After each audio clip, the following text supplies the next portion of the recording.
There's a specific sound that lives rent-free in the head of anyone who's ever played this game. It isn't the electrifying soundtrack and it isn't the amazing voice acting, it's the sound of metal hitting metal. Sekiro Shadows Die Twice is From Software's way of telling Dark Souls veterans that they've been doing it all wrong. It's a game that punishes you for dodging and rewards you for standing your ground in front of a 7-foot-tall samurai holding a spear the size of a telephone. This time, you can't roll away from all your problems.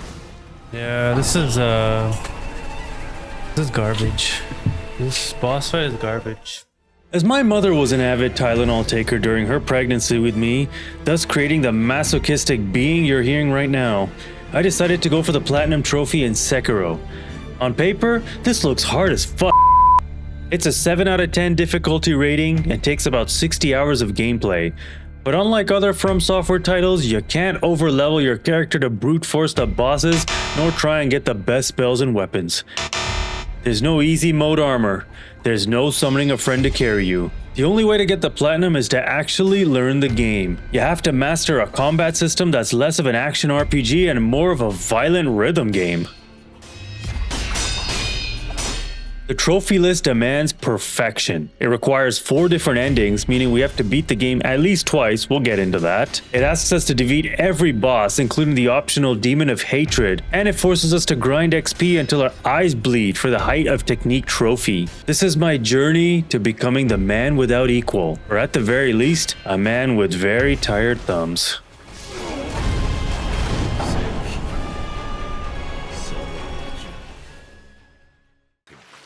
To understand why we're dying so much, we need some context. The game takes place in a reimagined late 16th century Sengoku period Japan.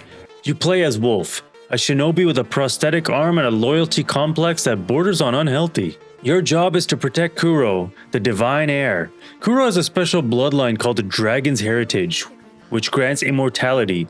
Naturally, everyone in Japan wants to kidnap the kid to use his blood for their own armies. The story branches based on your loyalty. You're bound by the Iron Code to obey your father, but you're also sworn to protect Kuro.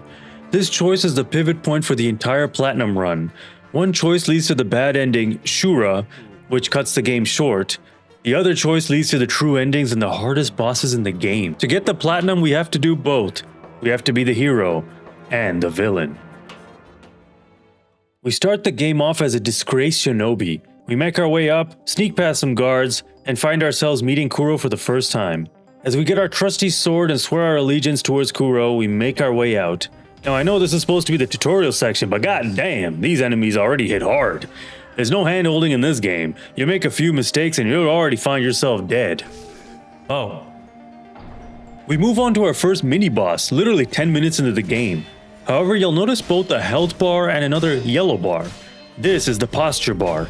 Think of posture as a stress meter. Every time you deflect an attack, the enemy gets stressed out.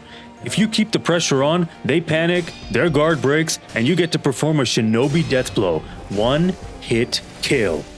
So this first mini-boss fight is pretty simple, provided you can time your deflects right. As someone playing it for the first time, this can actually be difficult because the game barely gives you any time to practice deflects before throwing this monstrosity at you. As we move on, we get to Genichiro, our arch enemy. I know you deflected a few, killed a few grunts, but you're definitely not prepared for this fight. He'll make quick work with you, chop off your arm, and leave you to die. Now we wake up and find out we've been rescued by a character named the Sculptor. He not only rescued us, but built us a brand new robotic arm with some neat tools to use. Thanks, Sculptor guy. We get the hell out of there, using our new zipline move to zip around everywhere, kill a few grunts, and kill some dogs? Sorry, dog lovers. As well as practice some more of our deflecting on this next mini-boss.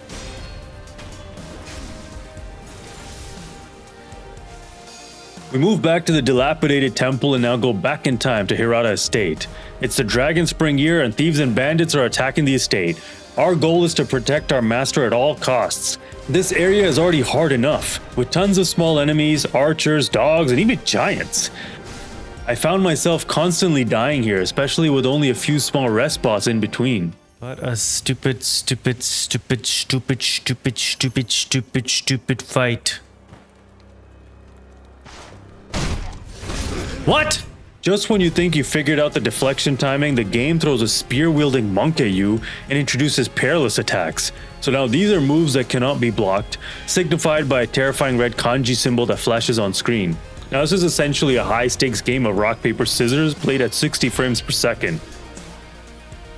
If they thrust, you dodge forward, the Mikiri counter, stepping on their blade like a total show-off. If they sweep, you jump over it and kick them in the face. If they grab, well, run away. And when you mess this all up, which you inevitably will, you die. But as the title of the game suggests, shadows die twice. You have the power of resurrection, letting you get back up to keep fighting. Though for now we can only resurrect once before getting downed again for the second time. Oh my freaking god, man. What is this stupid game? What? Now you must be thinking, wow, I can resurrect for free? This game is so easy. Well, think again, mate. The more you die, a disease called dragon rot spreads through the world. So what this does, essentially, is make the NPCs around the world sick with a sickness called dragon rot. Die enough times and these NPCs actually die from the disease, locking you out of side content and trophies. Essentially, your bad gameplay makes the NPCs physically ill. Remember that spear monk I mentioned? Well, he's ready to get ya. If you haven't mastered the Mikiri counter yet, this guy will poke holes into you until you look like a block of Swiss cheese. Get away from me. Ah! Then you run into Juzu the Drunkard, a man that proves that alcohol doesn't just slow you down, it just gives you a massive health bar. Problem isn't him per se, it's the 10 best friends he brought to the fight. You gotta peel them off one by one like a really painful onion.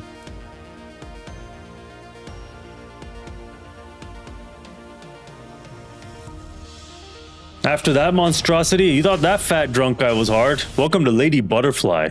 This is the first time the game stops being polite. She's relentless, she jumps on invisible wires above the arena and rains kunai down on your head. If you don't use your shuriken and knock her out of the air instantly, you're dead. And then phase 2 happens, snaps their fingers and suddenly the room is full of illusions. You're fighting her ghosts, and you're fighting the camera. It's chaotic, it's stressful, it took me like a billion tries to beat her. Oh my god.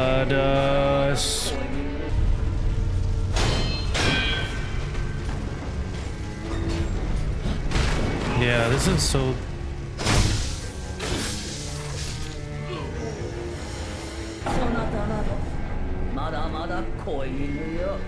But when that final death blow hit, felt like a god. Oh, I did it! I freaking did it! I freaking killed her! Yo, god damn it! Die, you freaking... Die! Back in the present day, we return to Ashina outskirts. We fight more dogs, more guys with swords, and half-naked giants with mallets. Just standard Tuesday stuff. After that, we get to... There's only one reason why I know that name is because he shouts it right as he walks in. Gyubu stands tall on a large horse, running around the battlefield like a madman. Seems intimidating, but don't fret, young shinobi. Even for a casual gamer, he's pretty much a cakewalk. You can use your zipline move constantly to reel into him, stun him, and get a few hits on him. We just talked about posture, yes, I know. Yet for this boss, you can easily whittle down both his posture and health without even trying. Down he goes. Next, we meet the Blazing Bull. This isn't a duel, it's a rodeo on fire. The strategy here goes out the window. You just run around in circles trying to smack its butt while avoiding getting run over. Elegant, truly. And if the flaming bull wasn't enough, can we talk about the Great Serpent? This is the first time we meet it, and it's pure nightmare fuel. You have to sneak past it by hiding in a tiny wooden tent, praying it doesn't see you. Then you stab it in the eye and run for your life while it destroys the entire valley behind you. We climb Ashina Castle, fighting through some mini-bosses, and then we meet this one, who's arguably harder than the actual bosses. Then we meet the Ashina Elite. This guy attacks faster than the human eye can see. If you blink, you die. You gotta deflect based on sound alone. Clang clang! No! God damn it. And then finally we reach the top of the castle for the rematch. Genichiro Ashina, the man who cut our arm off. Uh-oh. Uh-oh. I'm about to die. Exactly, it's a really hard boss.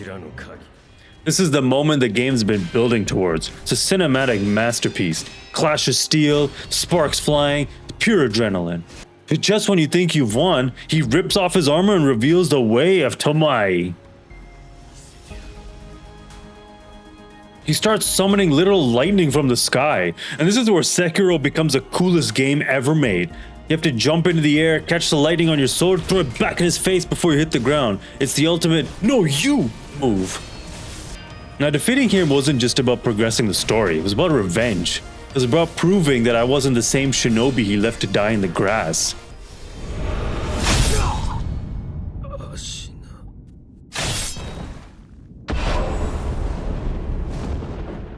Now riding that high, we head to Senpu Temple, and we meet this guy. Now the armored warrior is a weird gimmick fight. You can't hurt him per se. You gotta damage his posture and then just kick him off the cliff. Still have no clue who Robert is, or why this man is screaming his name. Is it his son? His armor? The guy he owes money to? Nah. I'm sure it's in the lore somewhere, but it's hilarious every time I hear it. Inside the temple, we go through and we find this long-armed centipede.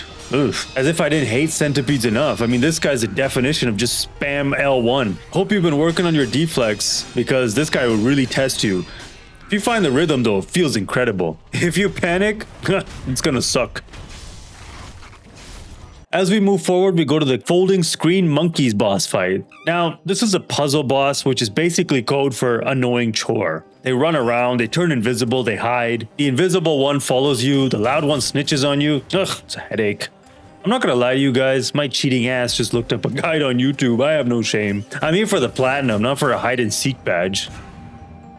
Finally, we head to the Sunken Valley. If you thought the swords were already bad, now the enemies have guns. Accurate guns. I hope you brought the metal umbrella to deflect the bullets, or this section's gonna feel like walking through Chicago at midnight. After surviving the firing squad, we grapple through the valley and stumble upon a little armies of monkeys chilling in a canyon. Obviously, naturally, I committed primate genocide, grabbed my monkey booze, and I moved on to the main event. We climb up to the watering hole to meet Daddy Monkey, the guardian ape. God, this fight is pure chaos. He doesn't fight like a samurai, he fights like a wild animal. Of course, he rolls, he grabs, he literally throws his own poop at you. He even has a move where he sits down and he passes gas. It's the most disrespectful fight in the game. Took me hours to learn his erratic movements because he just doesn't sit still. Oh my god. Whoa, whoa, whoa, whoa, whoa, whoa. But finally, I got the execution. I cut his damn head off. The text appeared on screen. I put the controller down to take a sip of water. And then he stood up. At this moment, I have never felt so betrayed by a video game in my entire life. Phase 2 is somehow worse than Phase 1. He holds his severed head in one hand and his giant sword in the other. He slithers around like a snake, making his movements nearly impossible to predict. Then he does this move. He lifts the severed head to his neck and screams. This inflicts a status called Terror, which is an instant death status effect if you stay in it long enough. Apparently getting his head cut off made him a soprano. Turns out he fights better without a brain than he did with one, which is actually something I can relate to on a spiritual level. Holy shoot, finally. My god, that took so long. This is such a stupid boss. Oh my god, that took so long. Holy shoot. As we leave the monkey hell that was Sunken Valley, we gotta take a quick detour. We grapple up the mountain, use the kite as an elevator, and find ourselves on a tiny wooden beam overlooking the valley. Huh. Recognize that thing? Yeah. That's the Great Serpent. The same one that gave me a heart attack, like, a while back. Now, any logical person would sneak away, but I am a shinobi with a grudge and zero regard for gravity. Yeet! We plunge a sword into its brain, landing the most satisfying aerial death-blow in gaming history. Revenge is a dish best served vertically. From the mountains, we take a plunge into the depths. We descend into the poison pools and mist where visibility is low and the stress is high. And here we encounter him, the Mist Noble. Now the community calls him the hardest boss in From Software history. Just watch this.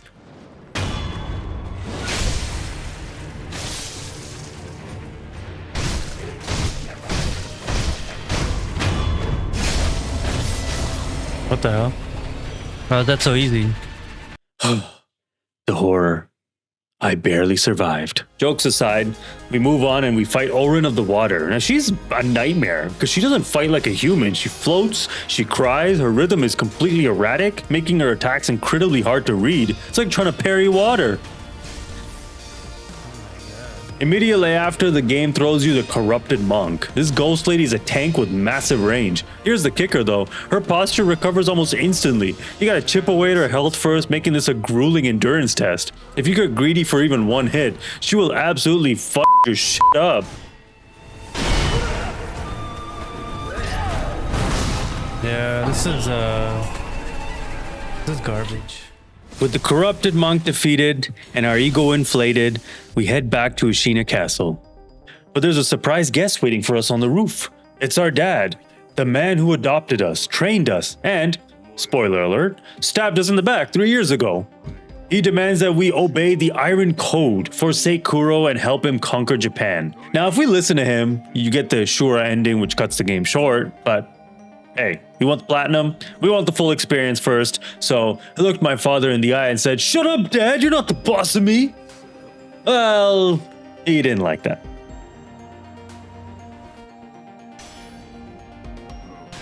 Fighting Owl is like fighting a dirty mirror image of yourself. He doesn't fight with honor, he fights to win.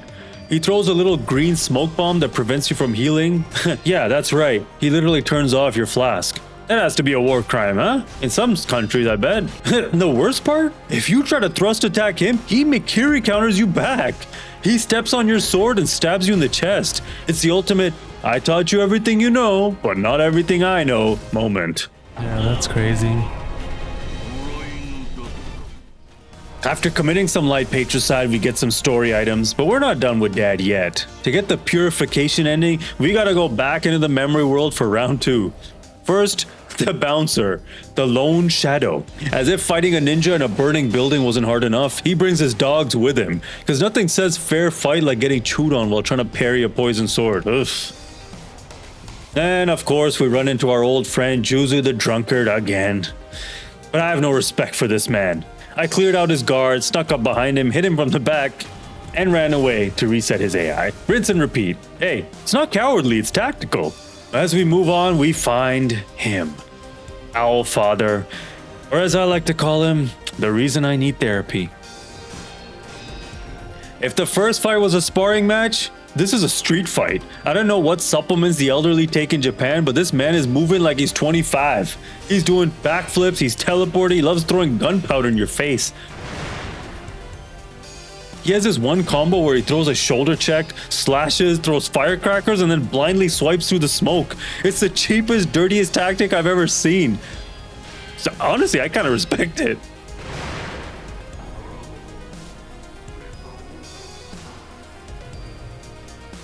In phase 2, he decides that swordplay isn't enough, so he summons a spirit animal, a little owl. He teleports around the arena using the bird, appearing behind you like a horror movie villain, and then he sets the bird on fire and throws it at you. I didn't know we were playing Pokemon now, but okay. Use flamethrower. You gotta jump the firebird, land, and immediately Mikiri counter his thrust. It's a dance of death, and I tripped over my own feet about 50 times. Yeah, this fight sucks so much.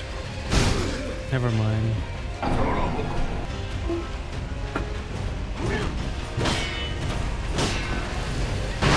Man, you suck, man, so bad. Seriously, I died so much I started memorizing his dialogue. 1, the parent is absolute. Yeah, whatever, old man, just let me hit you.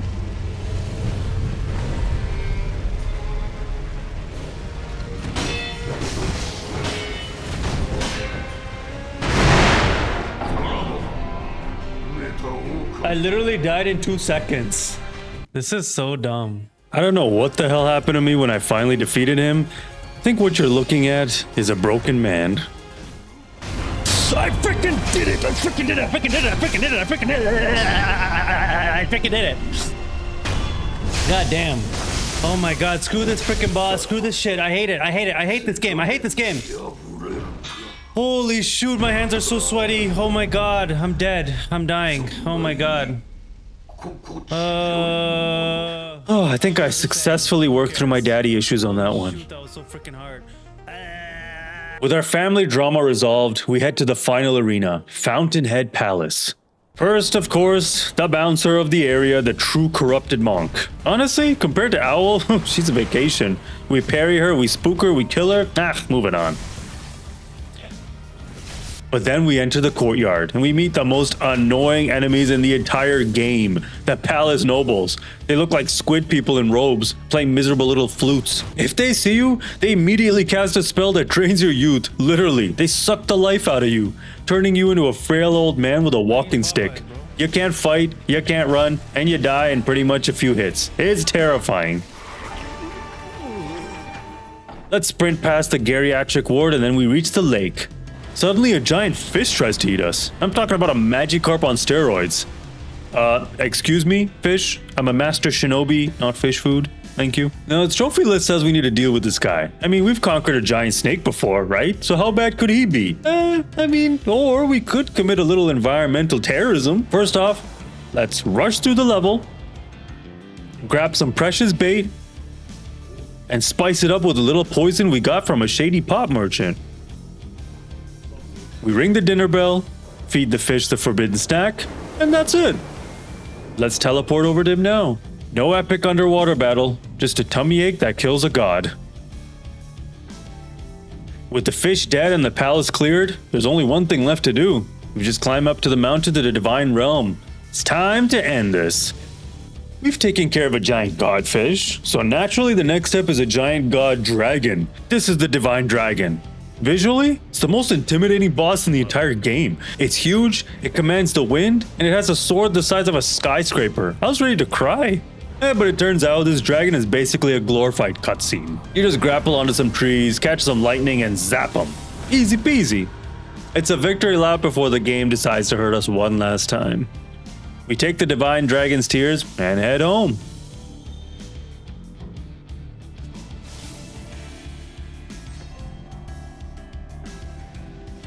We return to Ashina Castle and, surprise, the whole world is on fire. Apparently, while we were fishing and fighting dragons, a war started. We quickly clean up the remaining mini-bosses. Boom, boom, boom.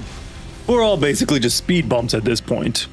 And then we find this guy, the Demon of Hatred. God, this guy hits like a tank, has the range of a sniper, and looks like he wandered in from Bloodborne. Now here's the thing. I could learn his moveset, I could respect the mechanics, I could fight him with honor. But as the game has told us repeatedly, a shinobi should know the difference between honor and victory. So I decided to outsmart him. And by outsmart, I mean I glitched the game. I climbed this specific tower, made a pixel perfect jump to this wall,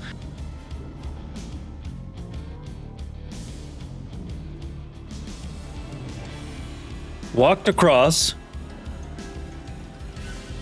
and stood in this exact spot. Now, what's crazy, if you stand here, the demon gets confused, tries to reach you, and just yeets himself off the cliff. Yoink! See ya! With the demon gone, we head to the silver grass field for the final showdown. Genichiro is back. Again. At this point, I almost feel bad for him. I slapped him around so hard it felt like bullying. But then, he cuts his own neck. Huh. And out crawls his grandfather, Ishin the Sword Saint, in his prime.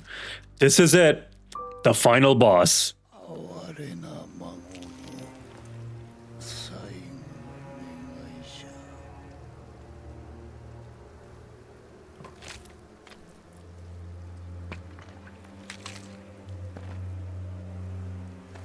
わしはこのアシナをよみがえらせねばならぬ。ゆえに赤炉、主を斬るぞ。Phase 1. It's a sword duel. Precise, rhythm-based. Clang clang, stab. Feels fair. Phase 2. He stomps the ground and pulls a giant spear out of hell. And then he pulls out a semi-automatic pistol, because why wouldn't the legendary samurai have a Glock 19? Phase 3, he combines the spear, the sword, the gun, and the lightning. Oh my god, this fight demands perfection. You have to use everything you've learned. Mikiri the spear, deflect the bullets, reverse the lightning. I think this fight took off 10 years of my life. I'm not even joking. When I finally landed that last hit, my heart was racing at 200 beats per minute. It is, without a doubt, the greatest final boss fight I have ever experienced. Damn. Yari!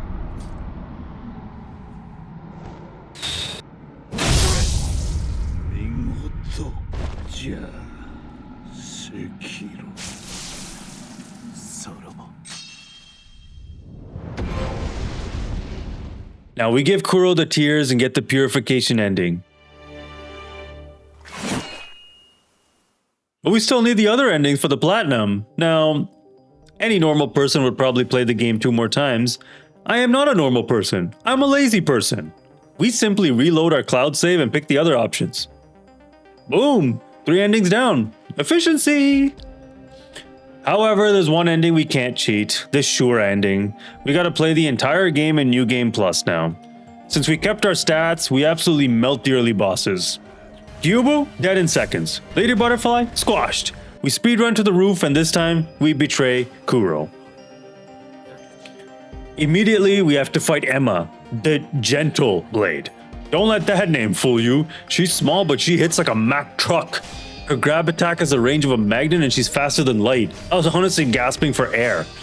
Honestly, I eventually had to cheese her by sidestepping and using the Ichimonji double bunk. Don't judge me, I was desperate.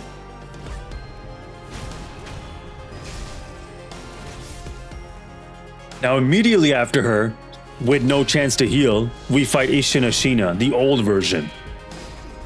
I honestly think this guy's harder than the Sword Saint. He sidesteps your attacks like he's in the Matrix. In phase 2, he sets the entire floor on fire. If you stand in the wrong spot, you burn. If you dodge wrong, you burn.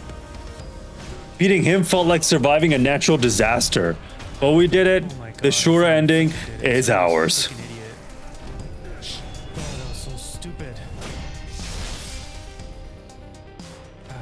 To get the platinum, we need to acquire every skill. This requires an obscene amount of XP. And so I spent the next 4 hours doing this exact route. Just fighting all of these enemies over and over and over and over and over and over and over again. Honestly, I started questioning my life choices at this point. Is this the meaning of life?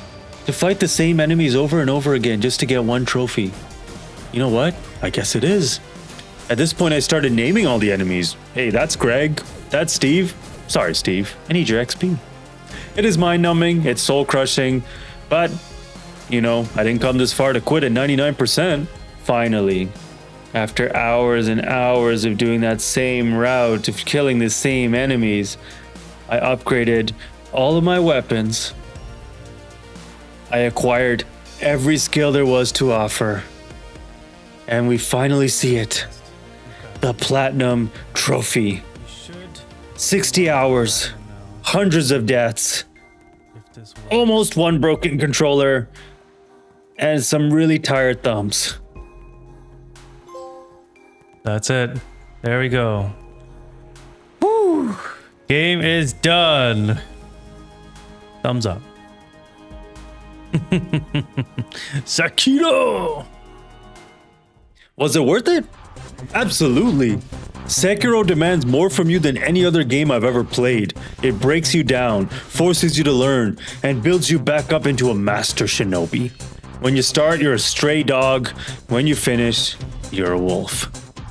If you've hesitated to play this game, don't. Because as the saint says, hesitation is defeat. Thanks for watching, everybody. Don't forget to like and subscribe. I'm gonna go ice my thumbs now. See ya.